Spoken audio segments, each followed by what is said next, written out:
আসসালামু আলাইকুম প্রিয় দর্শক।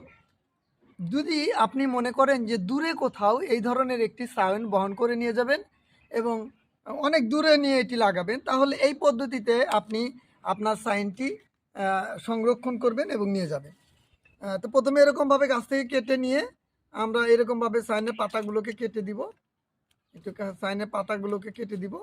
কেটে দেওয়ার পরে এই টেপটি দিয়ে আমরা এইভাবে পেঁচিয়ে নিব। একদম এই টেপ দিয়ে পেঁচায় নেবেন।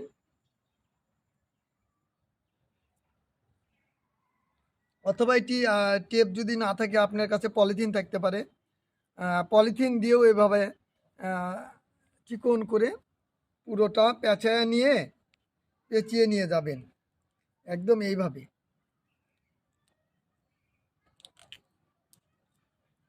এভাবে যদি পেঁচিয়ে নিয়ে যান তাহলে এটি 72 ঘন্টা পর্যন্ত এটি ভালো থাকবে এবং এটি নিয়ে এরপরে আপনারা যেখানে প্রতিস্থাপন করবেন এই সাইনটি নিয়ে কলম করবেন।